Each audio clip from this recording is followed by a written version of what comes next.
Olá, galera. Hoje nós vamos falar do tema ação hormonal, ok? Nós vamos trabalhar com a função dos principais hormônios que controlam o organismo humano, tá? Esse é o objetivo da nossa aula. Então é o seguinte, para a gente falar de hormônio, a gente tem que falar das glândulas endócrinas. O que são glândulas endócrinas? São glândulas que secretam hormônios, tá? O que é um hormônio? É uma substância química que tem o objetivo de regular o organismo humano, de manter a homeostase, tá? Então são substâncias químicas produzidas por glândulas chamadas glândulas endócrinas, que são jogadas na corrente sanguínea e aí vão atuar sobre uma célula-alvo que vai controlar alguma função do corpo. Isso é o que a gente define como hormônio, tá? A gente vai partir desse princípio. Então é o seguinte, a gente pode classificar esses hormônios em dois grandes grupos. Os hormônios chamados locais, que atuam ali em células vizinhas, e aí nós dividimos eles em dois grupos, grupo chamado parácrino ou autócrino, que tem uma diferença. O que é algo parácrino? É uma substância, é um hormônio que atua próximo do local que ele é produzido. Tá? Então a gente tem uma série de neurotransmissores que atuam como hormônios parácrinos, acetilcolina, noradrenalina, eles têm essa função. E nós temos outros hormônios locais chamados de autócrinos, são aqueles que atuam sobre a própria célula que o produziu. A gente vê muito isso no sistema imune, tá? Então também eles são hormônios. Em termos de controle orgânico, o que vai interessar para a gente é esse segundo grupo aqui, os hormônios gerais. E aí entra neles os hormônios endócrinos, tá? Por que recebe esse nome de endócrino? De endo, para dentro, porque eles são jogados para dentro da corrente sanguínea. Por isso que eles são hormônios endócrinos, tá? Então a gente vai trabalhar com uma série deles, o hormônio do crescimento, o hormônio da tireoide, o ADH, FSH, LH, são esses hormônios gerais que nós vamos trabalhar. Eu tenho aqui diferenciando essas glândulas endócrinas, quem também pode diferenciar a glândula endócrina, uma glândula exócrina. A glândula endócrina, que é esse exemplo aí que está sendo mostrado à nossa direita, o produto de secreção dele é jogado na corrente sanguínea. Então nós temos aí exemplificando um capilar, tá certo? Mostrado no nosso slide. Do lado esquerdo, nós temos uma glândula exócrina, que é uma glândula de lubrificação. Ela tem um canal. Essa substância ela não é jogada na corrente sanguínea. Geralmente ela é jogada para a lubrificação do corpo. Que exemplo nós temos? As glândulas sudoríparas, as glândulas sebáceas, as glândulas salivares. Elas são exemplos de glândulas exócrinas. Mas o que vai interessar para a gente aqui no hormônio são glândulas endócrinas. Novamente um slide que a gente já discutiu anteriormente, das principais glândulas que nós vamos trabalhar. Então nós temos aí a glândula hipófise, nós temos ali a tireoide, juntamente com a tireoide as paratireoides, nós temos as adrenais, o pâncreas, ovários e testículos como glândulas de reprodução. São essas aqui que nós vamos trabalhar na nossa aula de hoje, ok? Então vamos começar a trabalhar com cada uma delas. Para a gente falar disso, a gente tem que primeiro falar da hipófise, né, que também nós já trabalhamos em uma aula passada, quando a gente viu o eixo hipotálamo hipofisário. A gente está só relembrando algumas informações.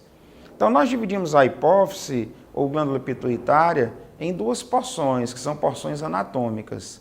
A gente tem a hipófise anterior, a adenohipófise, que recebe o controle lá do hipotálamo, aqueles fatores, né, que nós já discutimos numa aula passada. E nós temos a hipófise posterior, neurohipófise, que ela, na realidade, ela é uma extensão do hipotálamo. Ela é como se fosse um tecido nervoso, né? O hipotálamo ele se estende, essa extensão chega lá na hipófise, e essa porção é chamada de neurohipófise, tá? Ou hipófise posterior. Como é que se chegou a essa conclusão? Vendo a parte histológica dessa glândula. É um tecido nervoso, ele é formado por neurônios, por células da glia, tá? E aí ele vai armazenar e vai produzir alguns hormônios. Então vamos ver que hormônios são esses, tanto da adeno como da neurohipófise, tá? Então a gente recapitulando ali, a hipófise anterior tem controle do hipotálamo, a neurohipófise ela serve apenas como depósito de hormônios. Ok.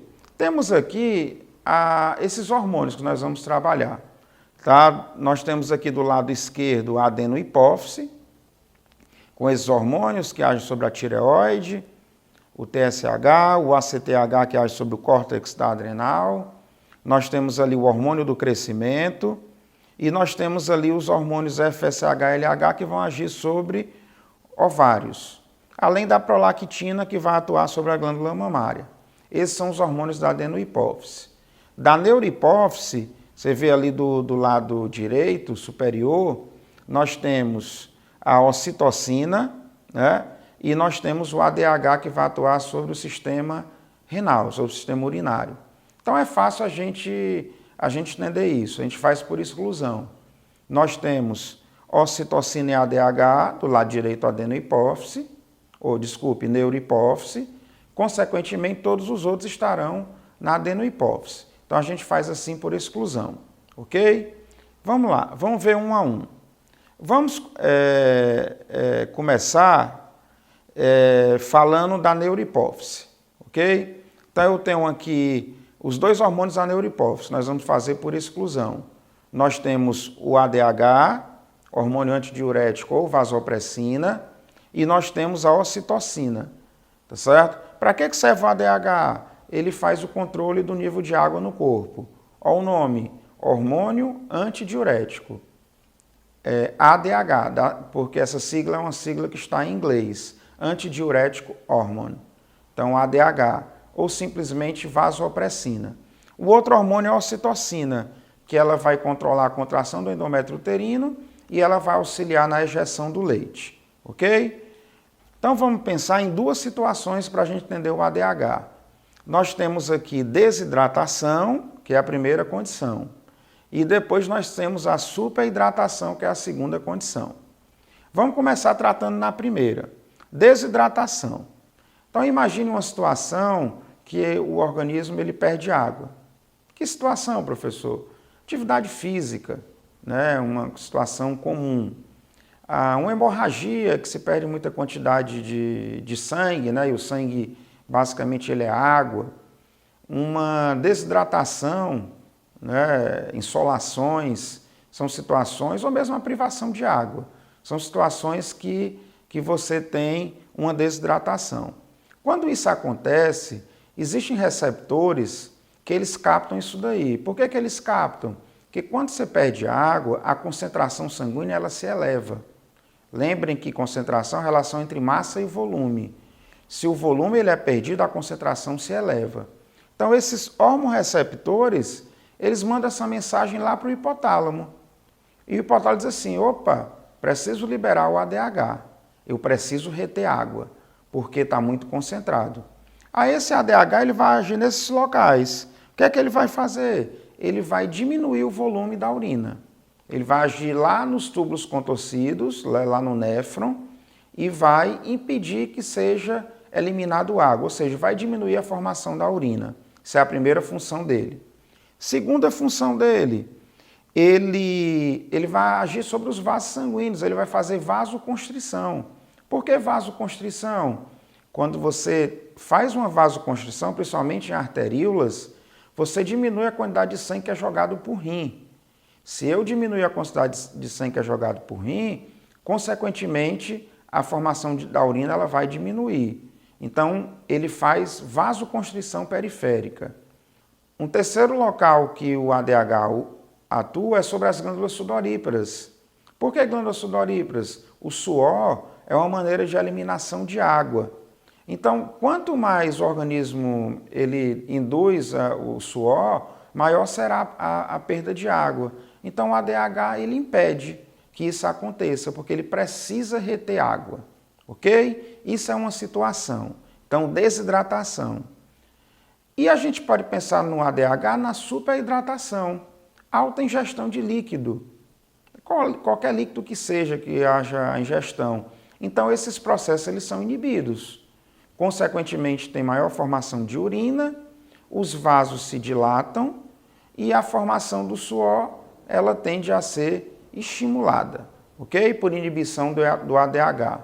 Existe uma substância que é é bastante comum o uso, né, pelo ser humano, que é o álcool etílico. O álcool etílico, ele inibe o ADH.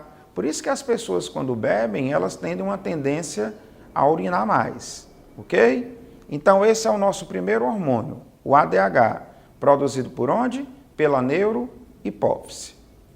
O segundo hormônio da neurohipófise é a ocitocina, tá? Para que serve a ocitocina, pessoal? A ocitocina é liberada durante o parto. Ela induz a abertura de canais de sódio no endométrio uterino. E se o sódio entra no endométrio uterino, ele provoca contração, porque ele abre canais de cálcio. O cálcio entra e provoca a contração do músculo liso. A ocitocina também é importante na ejeção do leite, o mesmo princípio. A sucção do bebê sobre a glândula mamária faz com que a neurohipófise ela libere ocitocina. Essa ocitocina cai na corrente sanguínea, chega lá nos alvéolos mamários e induz a sua contração. Abre canal de sódio, consequentemente canal de cálcio e induz a contração.